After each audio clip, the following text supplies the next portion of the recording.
լսել ես, որ կա շարք են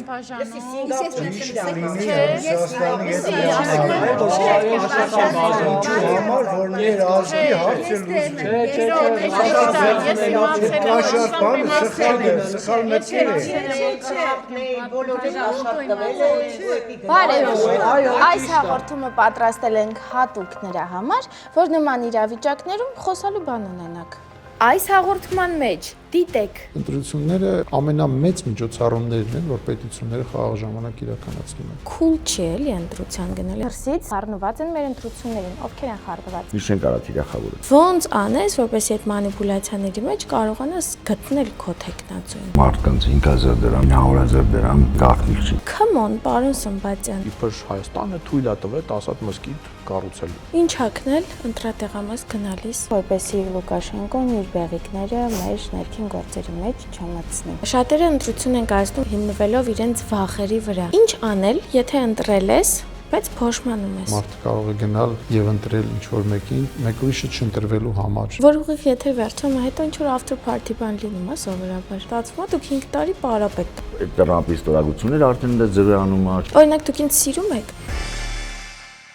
Պատրաստվում եք ընտրություններին։ Այո։ Որոշել եք ում եք ընտրելու։ Դեռ ոչ։ Երբ այնց կորոշեք։ Երբ որ մի քանի օր մնա արդեն։ Քննությունների պես թողել եք վերջի պահին։ Ինչպես մարդիկ կողմնորոշվեն իրենց ուզած տեխնացուի հարցում։ Քանի որ եթե օրինակ զուգահեռներ տանենք ամուսին ընտրելու կամ կին ընտրելու հետ, ամուսնու տեխնացուները չափազանց շատ են փողոցում քայլում ես եւ հազարավոր տղամարդկանց ես տեսնում եւ ընտրությունը այնքան լայն է, դու ոնց չլինի կգտնես քո սրտի տեխնացուին։ Իսկ հիմա մենք ունենք ընդհանրապես 19 կուսակցություններ կամ դաշինքներ եւ այդ 19-ի մեջ շատ դժվար է որոշում կայացնել։ Շատ կարևոր է, թե յուրաքանչյուր ուժ ինքն իրեն ներկայացնելիս արդյոք իսկապես փաստարկված կարողանում է ցույց տալ, թե ինքը ինչի է ունակ եւ ինչ է կարող անել։ Ինչու եմ սա կարևորում, որովհետեւ քաղաքական դաշտում, ինչպես այս դեպքում արդեն կյանքի մյուս ոլորտներում էլ մի բան է ինքնանվանումն ու ինքնաներկայացումը, այլ բան է, թե դա ինչքանով է համապատասխանում իրականությանը։ Իսկ ձեր վրա ազդում են այս քարոզարշավների մանիպուլյացիաները։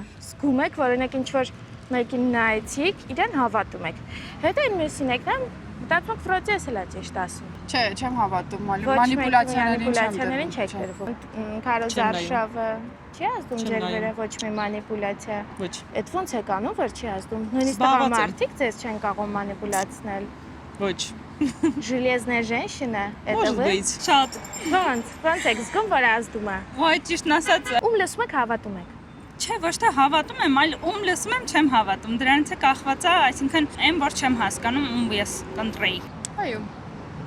Տղաներն էլ են մանիպուլացնում ձեզ, թե մենակ քաղաքական գործիչները։ Ոչ միայն։ Պարոն Սմբատյան, ես շատ ազդեցության տակ ընկնող մարդ եմ, մեր մեջ ասած, եւ օրինակ նայում եմ քարոզարշավի ելույթները եւ գովազդները եւ ին վրա ազդում են բոլոր մանիպուլյացիաները անկեղծ։ Օրինակ լսում եմ մի քաղաքական ուժի, ասում եմ, հա, բայց ճիշտ ասում։ Հետո լսում եմ մեկ ուրիշին, ասում հա, բայց վրոցի էս էլ է ճիշտ ասում։ Ոնց անես, որպեսզի այդ մանիպուլյացիաների մեջ կարողանաս գտնել քո տեխնացուին։ Այդ դեմոկրատիա նշանակում է Ժողովրդավարություն, այո։ Ընդամենը մեկ տերմին փոխելով դառնում է դեմագոգիա։ Նույն դեմո բառից է։ Պետք է տարբերել դեմոկրատիան դեմագոգիայից։ Բայց տեսեք, այդ բոլոր տեխնացուների հետևում աշխատում են այն ամենաթույն մարքեթինգային խմբերեն, PR, ամենաուժեղ մասնագետները, բոլորը մեր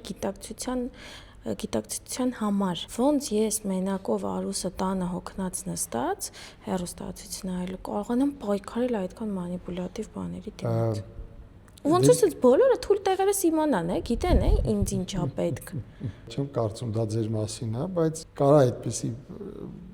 զգացողություն ունենա քաղաքացին։ Ունեմ։ Եվ դրա համար պետք է, նորից եմ ասում, ուսումնասիրել, կարդալ, սովորել ժողովրդավարությունը, սովորել թե օրինակ ելույթներից որն է դեմագոգիա, որն է իրականություն, որն է։ Այս հաղորդումը դրա համար է։ Ոնց տարբերենք։ Որն է պոպուլիզմը, որը իրական է, ռեալիզմը։ Հենց այդպես ուսումնասիրելով, կարդալով, եթե մի բան ուզում ես սովորես, կսովորես։ Եթե մի բան քեզ չի հետաքրքրում, դու կարծում ես ամեն ինչ գիտես, կամ չես ուզում սովորես, երբեք չես սովորի։ Դե լավ, come on, պարոն Սմբատյան։ Լավ ասի, come on։ Շատ։ Այսինքն Մարդիկ այսօր TikTok-ով են նայում քաղաքական իրավիճակները, փոփոխությունները։ Ոչ ոք չի դնելու ժողովրդավարության մասին գիրք կարդա։ Անկամ TikTok-ի, Instagram-ի, մյուս տեղերի կոնտենտները դու կարող ես տարբերել։ Դեմագոգիան, պոպուլիզմը կարող ես հասկանալ,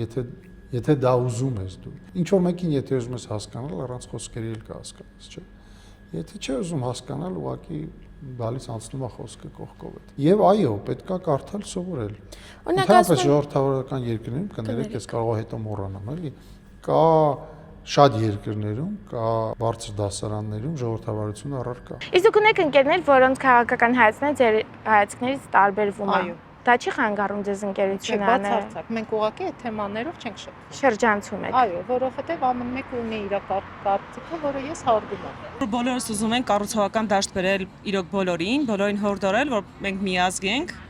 Բոլորս ոնց որ Հայաստանի համար ենք մտահոգ ու ուզում ենք, որ այստեղ իրոք լինի հաշտություն։ Ճիշտ ասած, չէ, չունեմ։ Մենակ շփվում եք այն մարդկանց հետ, ովքեր կիսում են ձեր քաղաքական Ավելի շատ հայացքները։ այդպես։ Այսինքն էմոցիոնալ եք քաղաքական թեմաներով, որ ինչ որ մեկը հակառակ կարծիք հայտնի, ձեր ներվերի վրա կազդի։ Ինչ որ առումով կազդի, բայց այդ հարցերին ավելի ռացիոնալ եմ նայում։ Առհասարակ կարելի է հարցնել, թե դա աշխատավարձի չափը հարցնելու պես բան է, երբ հարցնում ես ում ես ընտրելու։ Շատ դեպքերում դա այդպես է իհարկե, եթե մարդիկ ասում ակներև քաղաքական ուղղվածություն չունեն, հարցնելը օպերատոր է, դա ամեն օր իրար հետ աշխատում չեք խոսել քաղաքականությունից։ Հիմա քեզ իրոք հետաքրքիր է իր կարծիքը, հարցնես, թե այդ մի քիչ ինտիմ հարց է։ Իմ կարծիքով այո, դա ինտիմ հարց հարց է։ է։ Իհարկե ոչ քաղաքական քննարկումը, այլ հենց ուղղակի այդ հարցում ես ընտրելու կամ ում ես ընտրել, հա։ Ինչու՞։ Որովհետև դա մարդու ներքին համոզմունքով, ներքին որոշումն է։ Ինչի ենք մենք ասում, քվեարկությունը գաղտնի, ինչի ընդհանրապես քվեարկությունը գաղտնի։ Ինչի։ Հենց դրա համար, որովհետև մարդը իրավունք ունի այդ որոշումը պահել իր մեջ, դա իր անձնական որոշումն է։ Կարծես հարցնես ինչ որ մեկին սիրում ես, թե չես սիրում կամ։ Հա ինչ։ Օրինակ դուք ինձ սիրում եք։ Այո, ես ձեր նկատմամբ համակրանք ունեմ, բայց Մերսի։ որպես լրագրողի, էլի, որպես Հա։ բայց դուք քաղաքական գործիչ չեք եւ նաեւ Հա, դուք նկատի ունեք քաղաքական գործիչների մասին։ եւ նաեւ կարամ ես ձեզ համակրեմ որպես քաղաքական գործիչ, բայց էլի համակրելի քաղաքական գործիչներ ունենամ եւ իմ ընտրությունը կայացնեմ օրինակ քվյախցում, միջև քվյախուց։ Աննա ջան, երբ է պետք մտածել, թե ում ես ընտրելու։ Ինձ թվում է նախորդ ընտրությունների հաջորդ օրվանից, որովհետև անմիջապես երբ ընտրությունները ավարտվում են, կախված նրանից, թե ընտրություններին մասնակցող ուժերը ինչպես են իրենց պահում եւ հաղթելիս եւ պարտվելիս, ինչպես են իրենց գործունեությունը շարունակում ընտրություններից հետո հաջորդող ամիսներին եւ տարիներին, այդ բոլորը ինձ թվում է շատ կարեւոր ցուցիչներ են նրա մասին, թե ինչպիսի քաղաքական ուժի հետ գործ ունենք։ Քանի տարեկան եք դուք։ 19։ Առաջին ընտրությունն է, որին մասնակցելու եք։ Եվ ո՞նց է ընդհանուր ձեր տարիքակիցների, ձեր ընկերների շրջանում ընտրությունների գնալը cool է։ Cool է, բայց cool այսինքն տիպը ես գնալու եմ ընտրության, ես cool եմ։ Այո, հավես է։ Չկա տենց բան, որ այդ մեծերի համար է, որ Չէ, մենք ենք մեծ արդեն։ Ձեզ ընտրությունների մասնակցելը cool է։ Այսինքն պարտադիր կամ լավ ճիշտ։ Չէ, այսինքն սենց որ ջահելներ ասում են, օ, ստեղ ասեն club գնալը cool է կամ Ընտրություններին մասնակցելը դա ընդհանրապես ցանկացած բանական, գիտակից, խելացի մարդու ճիշտ որոշում է, որովհետև դու դրանով ընտրում ես քո ապագան։ ջահելների համար cool է հիմա ընտրության գնալը։ Իհարկե, կարող է իրանք ունենան իրենց քրաշները, հենց գնան ընտրեն։ Մակրոնին տեսակ։ Լավն է։ Մոտիկից չտեսա պրոստը։ Ծիտերով։ Այո, շունիկներն էլ էին լավը հետևազող։ Տեսեք, սերնդափոխություն է լինում, եւ այս զումերները նոր սերունդը Generation Z են կոչվում։ Իրենք այդքան ներգրաված չեն, որովհետև մի տեսակ cool չի էլի ընտրության գնալ, ինչ որ հետաքրքիր ինտրիգներ է պետք ընտրությունների շուրջ կառուցել։ Օրինակ, դուք որպես կենտրոնական ընտրական հանձնաժողովի քարտուղար կարող եք ընտրատեղամասերում ինչ որ update-ներ անել։ Հիմա օրինակ coffee rave-եր կան, տեսած կլինեք, որ առավոտյան սուրճի կենտրոններում տժում են։ Այդպիսի մի բան կազմակերպել։ Այդպիսի բանել ենք մտածել, բայց ուզում եմ վերադառնալ նաև բովանդակային մասին։ Չի է երիտասարդը, գուցե ոչ միայն երիտասարդը, հա։ Մի տեսակ այդ օրգանիկ կապը ընտրության արդյունքի եւ մեր ապագայի կամ մեր վիճակի վերաբերյալ մենք չենք վերլուծում։ Դա իրական օրգանիկ կապ է։ Ոչինչ հենց այնպես չի լինում։ Ոչ մի համայնքում, ոչ մի երկրում որոշումները հենց այնպես չեն կայացվում։ Դրանք ունեն որոշակի քայլեր կամ տրամաբանություն կամ իներցիա եւ այլն։ Այդ օրգանիկ կապը պետքա զգալ, պետքա փնտրել, որ գտնել։ Դե ես այդ օրգանիկ կապը ամրապնդելու համար եմ առաջարկում։ Հա, բայց խաղալիքային կամ հետաքրքրացնող բաները մենք անում ենք, բայց կարևորը նաեւ գիտակցական խնդրենք մեր քաղաքացիներին, որ դա կարևոր բան է։ Մանավանդ մեր նման նոր ժողովրդավարական ուղի բռնած երկրների համար շատ կարևոր է քաղաքական մասնակցությունը, քաղաքական ակտիվությունը, շատ կարևոր է։ Որովհետև եթե հասարակությունը պահանջատեր չէ, ապա դա ազդում է եւ որոշումների վրա, եւ ընտրությունը ինքը արդեն որոշում է եւ կարող են գլխիդ նստել։ Այսինքն դու թողնում ես, որ իրենք իրենց որոշումները կայացվեն եւ ի վերջո դու այնքան անտարբեր ես լինում, որ գլխիդ են էլի նստում։ Իսկ կա զգացողություն ձեր մոտ, որ արտաքին ուժերը լեն խառնված մեր ընտրություններին։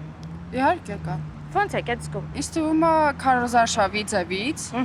մեդիաներից, որոնք որ օգտագործում են, նաեւ իհարկե գաղափարական տարբերություններից։ Ոյ, ոնց եմ ասում, երևի թե իրանց մեկնաբանություններից։ Ձեր վերքը լոև է։ Չգիտեմ։ Այս լոգոն էլի ծանոթ էր։ Կա նման զգացողություն։ Ըստ ձեզ ուրիշ պետությունները հետաքրքրված չեն մեր ընտրություններով։ Չէ։ Չեմ կարծում։ Ըստ ձեզ արտաքին ուժեր կան։ Այս ֆորմատում չեմ ընկալում, գիտեք։ Բայց հետևում եմ ավելի sense մի քիչ ակտիվ եմ, sense պատկերացնում ավելի սոց թեթև բանը։ Ո՞նց ակտիվ։ Հա, ձեզ հետևում եմ, որտեղ sense չի։ Այդ դուք եք։ Արտաքին միջամ։ Պարոն Պապյան, ես շատ եմ լսում, որ ասում են, որ դրսից, այսինքն արտերկրից խառնված են մեր ընտրություններին։ Ովքեր են խառնված։ Ով ասես։ Կթվարկեք մի քանի հիմնական անուններ։ Տեսեք, մեր երկրի տարածքում հիմա փաստացի մի քանի այսպիսի կիբերտիրություններ պայքար են մղում։ Եվրամիություն, Ռուսաստան, Ադրբեջան, Հայաստան, որ միշտ եղել է, շարունակվում է ու ինչ-որ միջամտություններ կան։ Մեր երկրի քաղաքական process-ներին եւ հատկապես առաջիկա ընտրություններին դրսից արտաքին ուժերը խառնված են։ Այո։ Ովքեր։ Ռուսաստանը։ Այնպես է ստացվել, որ այս տարվա մեր ընտրությունների մասին շատ տարբեր հետազոտողներ ու վերլուծաբաններ գտնում են, որ դրանք ոչ միայն ներքին ընտրություններ են, այլ նաև աշխարհաքաղաքական կողմնորոշման ընտրություններ են, որովհետև գաղտնիք չէ, որ իշխող ուժը հայտարարել է արտաքին քաղաքական մի կուրս, որ իրենք անվանում են բալանսավորված քաղաքականություն կամ բալանսավորման քաղաքականություն, եւ ընդդիմադիր հիմնական ուժերը քաղաքական ուժեր են, որոնք շատ ավելի մեծ համակրանք ունեն մի կոնկրետ տարածաշրջանային ուժի հանդեպ եւ կարծում են, որ շատ ավելի պետք է խորացնել հարաբերությունները Ռուսաստանի Դաշնության հետ։ Եվ սա հաշվի առնելով պարզ է, որ այդ նույն արտաքին դերակատարները, որոնք մի կողմից շահագրգռված են, որ Հայաստանը ունենա այդ բալանսավորված քաղաքականությունը, իսկ մյուս կողմից անհանգստություններ ունեն, որ դա կարող է նշանակել ավելի քիչ քաղաքական ազդեցություն Ռուսաստանի, Հայաստանի վրա, պիտի շահագրգռված լինեն, ազդեցություն ունենալու ընտրության ելքի վրա։ Ուրեմն թուրքական թերթ կա Oda TV, Oda TV։ Ինչ թերթի վեբկայք է։ Սրանք ինչ-որ բան են գրում, որ Հայաստան-Թուրքիա սահմանին 10 հատ մզկիթ է կառուցվելու։ Իբր Հայաստանը թույլ է տվել 10 հատ մզկիթ կառուցելու։ Դա տպվում է թուրքերեն, դե Հայաստանում թուրքերեն այդքան էլ տենց չեն կարդում։ Ադրբեջանցիներն են վերցնում սա, թարգմանում են ռուսերեն, դնում են իրենց ռուսալեզու կայքերում։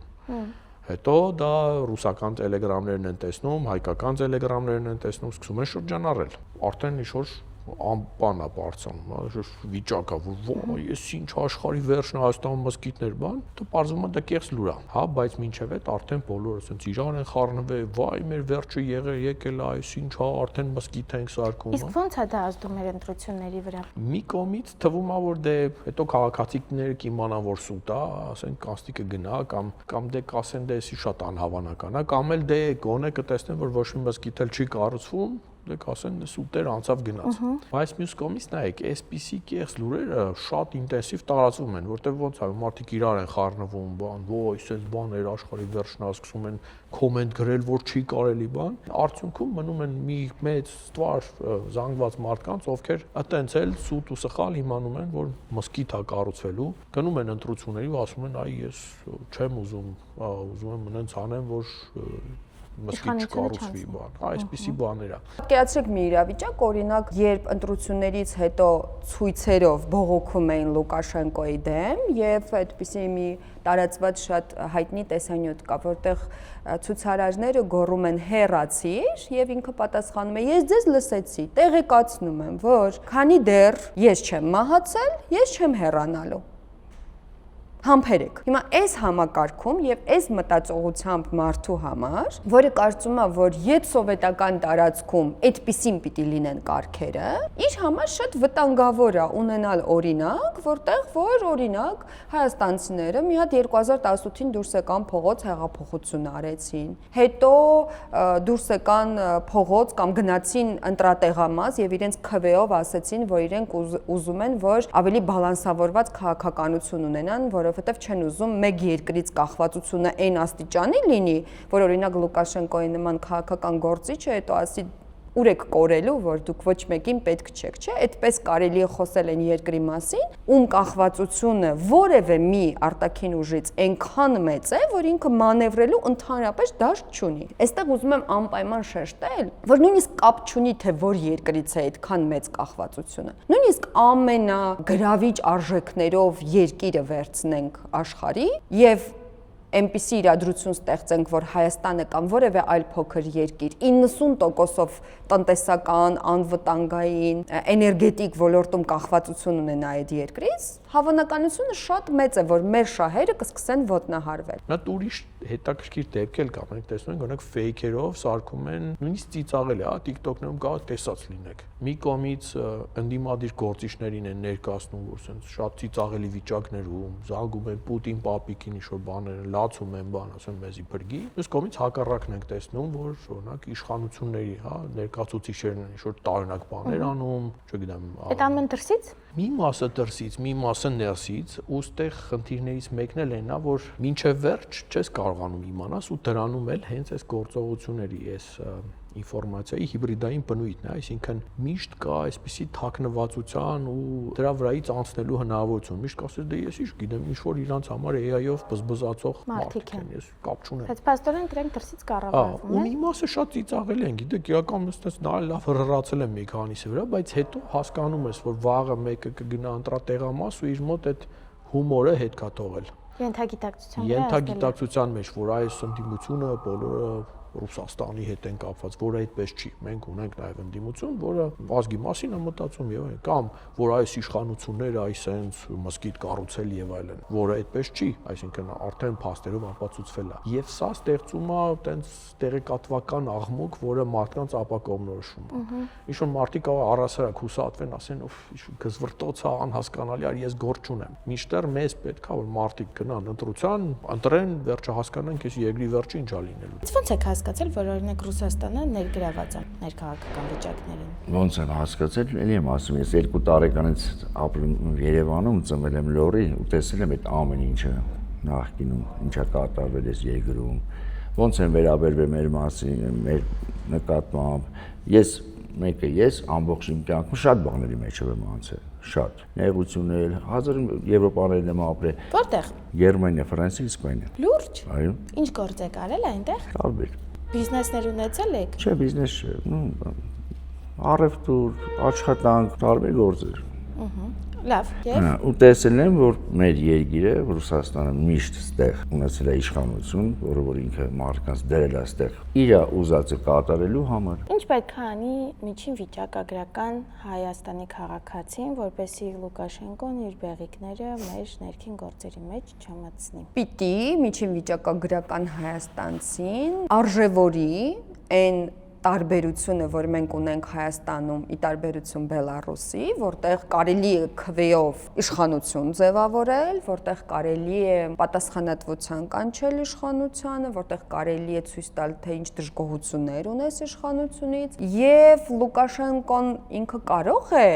փորձել միջամտել անկախ նրանից թե մենք ինչպես մեզ կդրսևորենք, բայց այլ բան է թե այդ միջամտությունը որքանով կունենա ազդեցություն Հայաստանի ներսում։ Մենք ինչքան ավելի կարևորենք մեր ազատություններն ու ժողովրդավարությունը եւ իմիջիայլոց դրանք բոլորովին իդեալական չեն եւ մենք նոր-նոր սկսում ենք ինչ որ կարևոր քայլեր անել այդ ճանապարհին եւ շատ կարևոր է որ շարունակենք այդ քայլերը։ Այդքան ավելի միջամտության ազդեցությունը փոքր կլինի։ Ըստ ձեզ ինչու եւ ինչպես են շահարկվում մեր տրավմաներն ու վախերը եւ որն է դրա վերջնական նպատակը։ Ինձ թվում է որ միշտ եղել է ժամանակին այդ 30 տարին որ մարդկանց 5000 դրամ, չգիտեմ, մեկին 100,000 դրամ, որ սաղացե գիտեն գաղտնիք չի։ Բայց ես չեմ վեկալ ընդհանրապես, ոչ չեմ վեկալի կյանքում։ Այդքան բան որ փողեր աշխատեն մարդիկ դառնան միլիարդատերեր, որը որ դարձել են։ Դե գիտեք ոնց չկա տես ղեկավար աշխարհում որ ինքը լինի 100%-անոց։ Չկա տես մարդ։ Ով էլ ասես չեմ հավատալ։ Տրամպ օրինակ, Տրամպին։ Չէ, Տրամպին 100%-անոց ղեկավար։ Պուտինը 85% կարծում ձայն հավաքեց վերջին ընտրություններին։ Հավաքեց։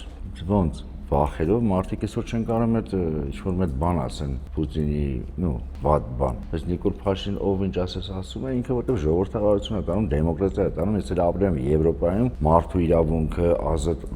քո միտքը արտահայտել է, թե առաջով կարող մեկը մեր բան խոսել բարձր։ Ունեք ես վախեցա, որն է, չեմ վախեցել, աստծուց եմ վախենում, բայց տենալով համարներ, տենալով այդ կալանի ինչ-որ մեքենա, ես միշտ հեռու եմ պարել ինձ, որ հանկարծ ինչ-որ մեր թեմա չունենամ իրանց հետ, որտեղ ես ոչ մի բան չեմ կան, ինչքան դու դուխով ուզում ես եղել։ Ընտրություններից հետո այդքան քվեաթերթիկները ինչ է կանում։ Քվեաթերթիկները նախ պաշտպանվող փաստաթղթեր են քվեարկելուց հետո մնում են, այսինքն չեք թափում։ Չէ, ոչ։ Նախ բոլոր տեղամասերը պաշտպանվող պարկով դրանք բերում են դրատարածքային տրական հանձնաժողով եւ եթե օրինակ ինչ որ տեղամասում ամփոփումը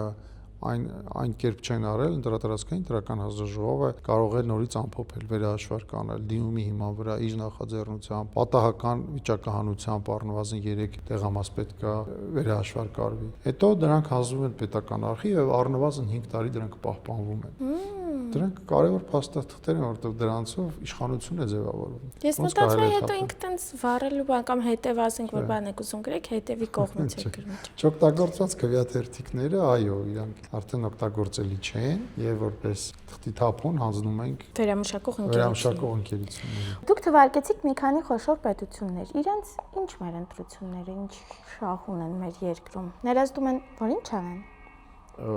Լավ եք ասում իրանց ինչ, բայց մյուս կողմից նայեք, հիմա լսած կլինեք Իրան, Հորմուզի նեղույց, հա, այսինքն Իրան-Ամերիկա պատերազմի ֆոնին ամբողջ աշխարհում այս հոսքերը խախտվել են նավթային, նավթագազային, կոնտեյներների, հա, ոնց որ նավեր կային, որ նույն Հայաստանի դեպքում, հա, առաջ բավական շատ ապրանք գալիս էր Իրանի Բանդերաբաս նավահանգիստ, Իրանի տարածքով գալիս էր Հայաստան։ Հիմա ինչ-որ տեխնիկական խնդիրներ են առաջացել։ Հիմա սրա ֆոնին Ռուսաստանն էլ միջոցների տակ է եւ եթե ուշադիր նայեք Չինաստանից Եվրամիություն այս ճանապարհային միջանցքին առաջ շատ բան գնում էր Չինաստանից օրինակ Ղազախստան կամ միանգամից Ռուսաստանով Եվրոպա հետո դե պատժամիջոց պատերազմ սկսեցին շատ հոսքեր ուղղել ներքևի կողմից Իրան, չգիտեմ, Սուեզի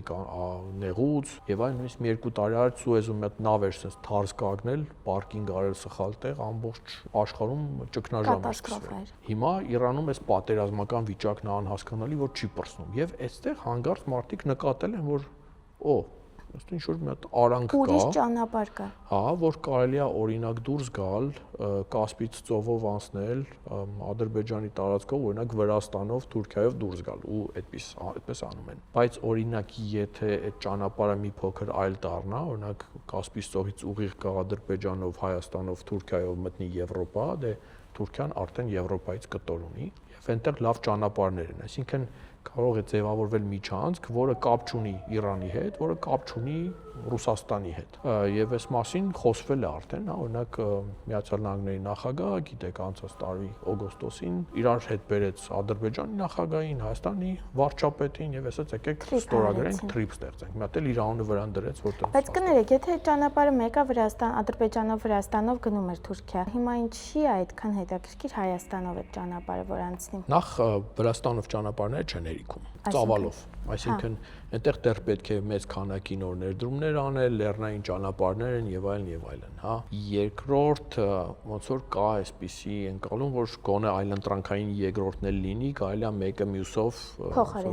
փոխել, նույնիսկ այն մեկին ասել ես գինը իջեցրեք, թե չէ այնտեղ ավելի էժան են տալիս, մրցակցություն է ստեղծվում։ Առաջ կար Ռուսաստանի տարբերակը, հիմա այդքան էլ լավ չի աշխատում։ Վաղը կարող է եւ Ռուսաստանը նորից վերաբացվի։ Ոչ ոք չի ասում, որ հավերժ այդպես է լինելու, բայց միևնույն է, ինչքան շատ հնարավորություն, այնքան լավ բոլորի համար։ Գիտեք, նույնը ձեր կյանքում կարող է լինել, եթե ուզում եք թռնեք ինչ-որ միտեղ մենակ մի չվերթ, հա, այդ չվերթը, ասենք, ինքնաթիռը ինչ գին ուզի կդնի։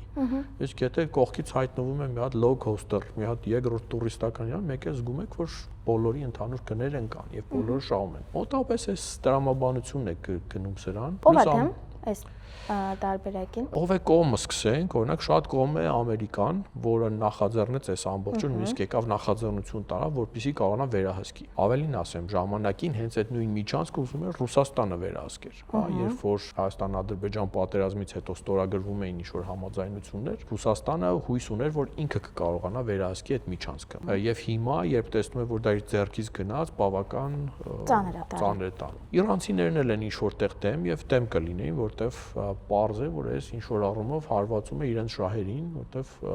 Միացյալ Նահանգները կունենա ասենց այլընտրանքային միջանցք եւ իրենք այդ մասին խոսել են, բայց դա այդքան էլ այդ ծանրություն չունի։ Բավական դեմ է օրինակ Թուրքիան, որտեղ մտածում է, որ եթե այդ ճանապարհները բացվեն, Թուրքիան, Ադրբեջանը տարբեր ձևի փորձում են դա շահարկել, այսինքն իրենք ուզում են բացել միայն եթե ինչ-որ շոշափելի բան ստանան դրա փոխարեն։ Օրինակ խաղաղության մասին վերջնական ինչ-որ համաձայնություններ։ Եվ այս առումով Հայաստանն էլ ինչ-որ առումով կարող է դեմ լինի եւ փորձի զսպել, պահանջելով կոնկրետ շոշափելի արդյունքներ եւ պայմանավորվածություններ դրա դիմաց։ Եվ այդպես էլ դա գնում է, այսինքն այս Կներեք, էլի, բայց եթե Ադրբեջանով ու Թուրքիայով անցնում այդ ճանապարհը, ինչի իրանց ձեռք չի տալիս։ Իրենք հասկանում են, որ եթե դա դառնում է կարևոր ենթակառուցվածք ամբողջ աշխարհի համար, դա նաեւ բերելու է որոշակի եկամուտներ Հայաստանին։ Իսկ իրանց էլ, Հայաստանին էլ, եւ իրենք ավելի շատ մտածում են այն կտրվածքով, որ իրենք այսպես դեմպես Վրաստանով ճանապարհը հնարավորություն օրինակ ունեին եւ Հայաստանում նոր մի այլընտրանք բացվի ու Հայաստանը դրանից շահույթներ ստանա, ինչի պիտի ուզեն, ասենք։ Եվ իրականում, եթե օրինակ Թրամփի ճնշումը չլներ, հավանաբար իրենք ժամանակին անցած տարի դա չէին էլ ստորագրի եւ հիմա էլ ամերիկացիները ակտիվորեն այդ ուղղությամբ ինչ-որ քայլեր ձեռնարկում են։ Ինչ անել, եթե ընտրել ես, բայց փոշմանում ես։ Ասենք գնացիր, ծիճկան դրեցիր, դուրս եկար քայլելով տուն ես գում, մտածում ես, բայց մի րոպե, այն մյուսը ավելի լավն էր։ Կա պրակտիկա։ Ախ, ծիճկա չենք դնում, այդ կարևոր է, որ մարդիկ գրիչ հենց գրիչով ինչ որ բան արեցին քվեաթերթիկին, քվեաթերթիկը կդառնա անվավեր։ Հա, ճիշտ է, հիմա ծրարի մեջ ենք, չի դնում։ Դա նաև լավ է նրա համար, որ վայ, այսքան մարդ էլ չի մասնակցի անկավ թողտը։ Դա նաև լավ է նրա համար, որ անվավեր քվեաթերթիկները ավելի քիչ են։ Նորմալ բան է փոշմանելը։ Դրա համար պետք է ավելի խորը որոշում նախ կայացնել միջև ընտրություն, համոզմունք ունենալ, որ առաջիկա 5 տարի երկրի ղեկավարումը դու ուզում ես հանձնես հենց այդ քաղաքական ուժին, հենց այդ կուսակցությանը, հենց այդ դաշինքին։ Եթե անմիջապես քվեարկելուց հետո է փոշմանել, ուրեմն նշանակում է հաստատակամորեն կշռված չէր ամբողջովին քո որոշումը։ Բայց եթե 1 տարի հետո, 2 տարի հետո, 3 տարի հետո դա կա դա եւս նորմալ։ Մի 15 րոպե հետո։ 15 րոպե հետո։ Կա հնարավորություն փոխելու։ Հետ գնա վերցրու քվեաթերթ։ Հա, կան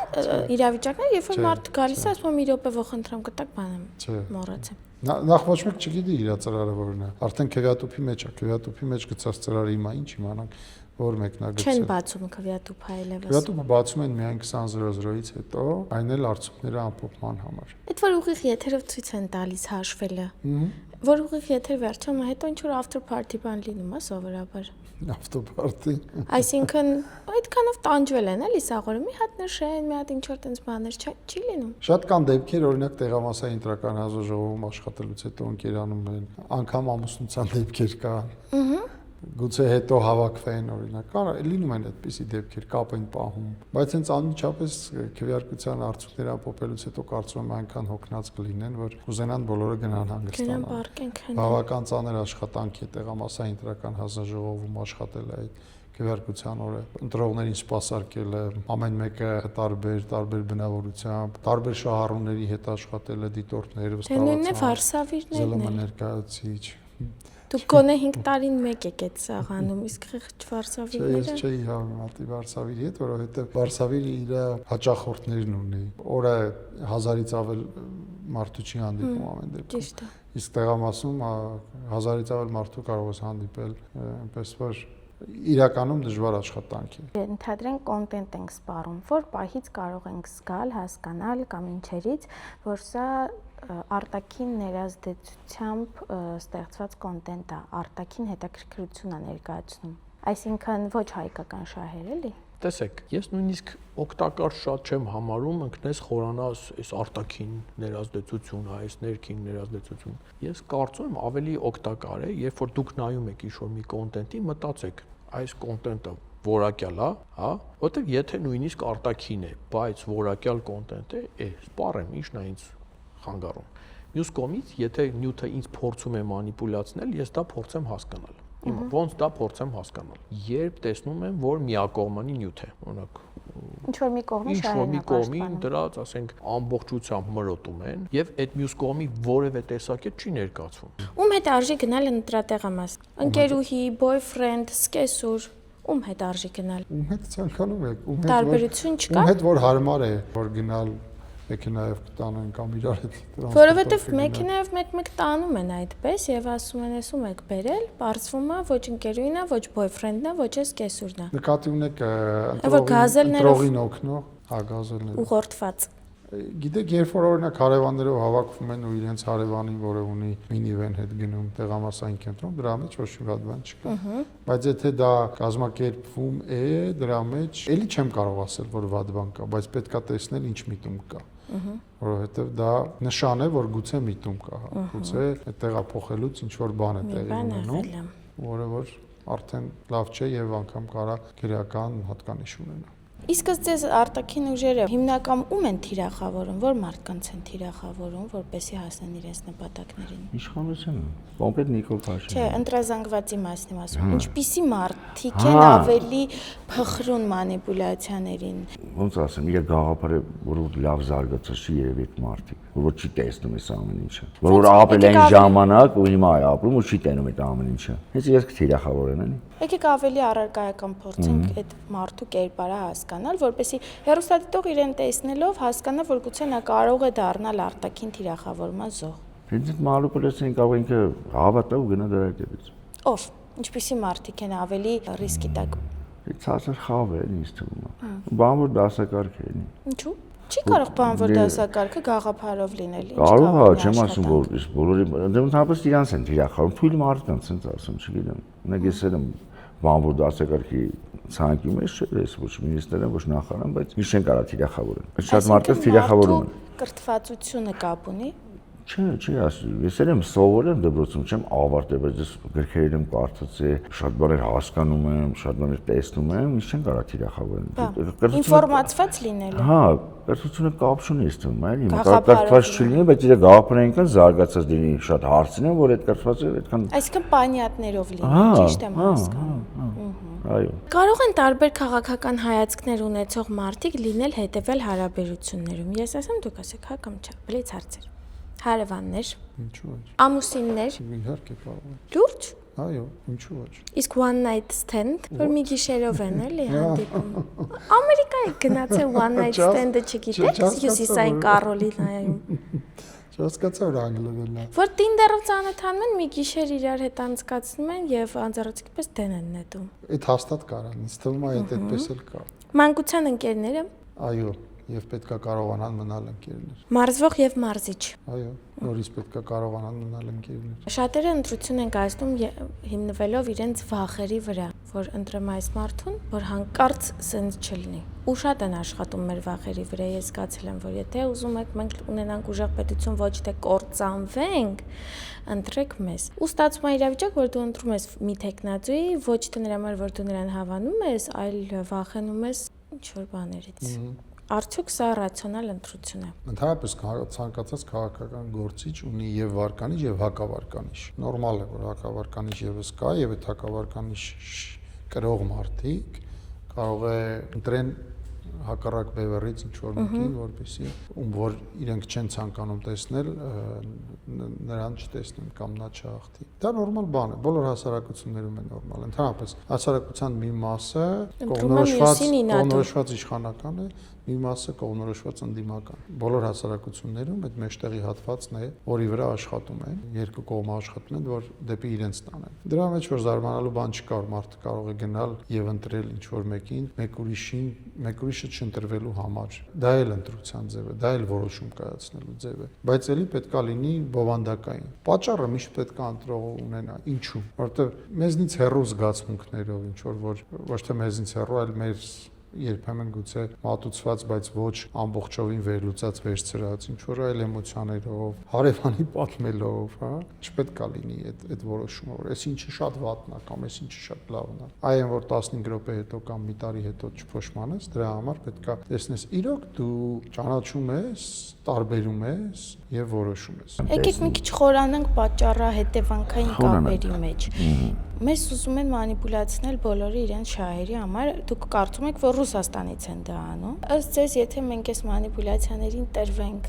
ինչ հետևանքներ կարող է լինել։ Էլի եմ ասում, եթե մենք տրվենք ընդդիմության մասին եմ խոսում, իրենց մանիպուլյացիային, իմ կարծիքով 99% շատ վատ է լինելու։ Ինչ է լինելու։ Ինչ կկործի։ Էլի ապրելու են ոնց առաջ, էլի կաշառք, էլի զանգով հարցեր լուծել, մարդիկ դսերը մարդկանց ծեծում սպանում են, զանգում են, ասում են գործը փակեք։ Իսկ իշխանությունները չեն մանիպուլացնում։ Դե ասում եմ, իրենք ասում են, թե մենք չենք գալու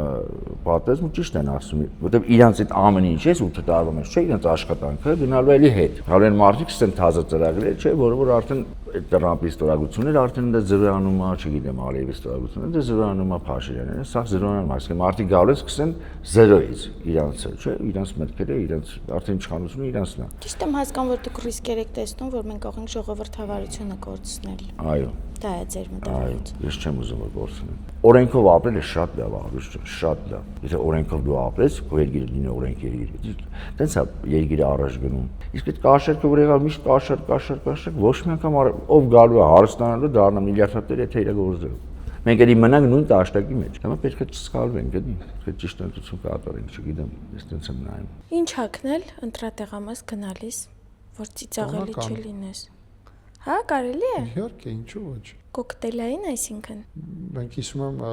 անցյալ ընտրություններին կամ կարող ԱԺ ընտրությունները, չէ, Երևանի ընտրություններ, շատ հետաքրքիր տեսալովակ էինք նկարել, որ տեսալովակի սկզբից երևում էր, թե հերոսը գնում է ամուսնանալու։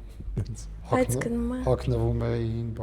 բոլորով տանեցիներով, հարևաններով առաջի անգամ պիտի լիներ եւ բարձվեց վերջում որ ինքը ընտրում է։ Ավելին փոքր քույրը կլիպի մեջ ասում էին հաջորդը դու ես, բայց որովհետեւ 10 տարին դեռ չէր լրացել։ Ամեն օր պետությունը քեզ չի հարցնում որոշում կայացնել։ 5 տարին մեկ է հարցնում։ Այդ շատ կարևոր օր է։ Այդ շատ կարևոր օր է, թե դու առաջիկա 5 տարում ում հետ ես ապրելու։ Որտեղ նորից ասում ենք իշխանությունների եւ պետության հետ ապրում ենք։ Բոլորը մեր ընտանիքում են, մեր հեռուստացույցում են, մեր հեռախոսում են, մեր Facebook-ում են, մեր Instagram-ում են։ Ընդդիմությունն էլ։ Բոլորը, այո, բոլորը։ Իշխանությունը, ընդդիմությունը, հա, ճիշտ ուղում է, շնորհակալություն։ Քաղաքական գործիչները, բայց իշխանությունը նաեւ իշխանության որոշումներն են նաեւ ազդում մեր վրա։ Եթե դու ուզում ես բան փոխել կամ հակառակը չթողնել որ բան փոխվի, այսինքն քեզ ինչ-որ մի բան դուր չի գալի կամ հակառակը ինչ-որ մի բան դուր է գալի, ապա պետքա քո կարծիքը արտահայտես, որ հետո կներեք։ Ասեմ։ Ասեք։ Սուտ մի անգամից այդ հարցը բան եղավ, որ 5 տարին մեկ է իսկապես այդ օրը լինում եւ դուք կենտրոնական ընտրական հանձնաժողովում ժողովում եք աշխատում, հետաքրքիր է այդ ընտրությունների շրջանում ձեր աշխատավարձերը բարձրացնում են, որտեվ ստացվում է դուք 5 տարի պարապ եք կներեք, բայց այդ ժամանակ է էլի ձեր մոտ սեզոն։ Շատ լավ հարց է, որովհետև ես պիտի ասեմ, որ մենք 5 տարի պարապ չենք։ Նախ թիմ ընտրություններ կան անընդհատ Հայաստանի Հանրապետությունում։ Օրինակ այս տարի 40-ից ավել համայնքներում թիմ ընտրություններ լինելու աշնանը սեպտեմբերի, հոկտեմբերի եւ նոյեմբերի վերջի կիրակիներին։ Մենք ընթացքում օրենքներ, օրենսդրական ակտեր ենք կայացնում, տեղամասային եւ ընտրատարածքային ընտրական հանձնաժողովներին ենք ուսուցանում, վերապատրաստում, նշանակում, փոխում ատեստավորում, որպեսզի երկիրը պետությունը միշտ պատրաստ լինի ընտրությունների։ Մեր վերջի երկու ընտրությունները արտահերթ ընտրություններ էին։ Հիմա մենք 5 տարին մեկ ենք բանում թե չէ։ Եվ նաև Այդ սեզոնը հիմա է, չէ՞, ձեր գործի։ Կլենտուրան հիմա է կոպիտ ասած։ Ընտրությունները դրանք ժողովրդավարության կուլմինացիան են, քվեարկության օրն էլ ընտրությունների կուլմինացիան է, բայց այդ կուլմինացիայի համար պետք է աշխատել, չէ։ Չի կարող երկիրը վեր կենա ու մի ամսում պատրաստվի ընտրություններին, այդպես չի լինում։ Ընտրությունները ամենամեծ միջոցառումներն են, որ պետությունները խաղաղ ժամանակ իրականացնում են։ Բայց չասեցիք, ձեր աշխատավարձը այդ օրերին բարձրացնում են։ Դա թոմնագաղտնիք։ Գոնե պրեմիաներ ստանում եք։ Ընտրական օրենսգիրքը այդպիսի կարգավորում ունի, որ ընտրությունների ժամանակ այո, մենք մի ամսվա համար ստանում ենք Պարգևավճար։ Չէ, կրկնակի աշխատավարձ ենք ստանում 1 ամսվա համար, այսինքն վերջի 1 ամսվա համար ստացվում է, դա ընտրական օրենսդրության դրույթն է շատ վաղուց։ 1 ամսվա համար չի, որ մենք շատ ծանրաբեռնված ենք լինում, հավատացեք։ Ես այս տարի իմ ընտանիքի հետ 2 շաբաթ-կիրակի եմ անցկացրել։ Պարոն Սմբատյան, ես ձեր խաթր կգնամ ընտրության, որ դուք այդքան տանջվել եք։ Եթե իմ ամուսին այդքան քիչ կարտոն, ես կարծում չէի դիմանա այդ հարաբերություններին։ Ես դեռ տանը 3 անկասակ երեխա ունեմ։ Այդքանից հետո։ Հալալ է ձեզ։ Շնորհակալ եմ։ Հայրենիք սիրելը կենաց չի, գործողություն է։ Գնացեք եւ քվեարկեք, դա կասեմ։ Հիմա ամեն ինչ բարձ էր։ Այո։ Դե բաժանորդագրվեք իմ ալիքին, սեղմեք զանգակի կոճակը ու կոմենտներում գրեք թույներ արուս ապրես էլի արես ինձ հաղորդումներ, ես ինձ սիրունեիր։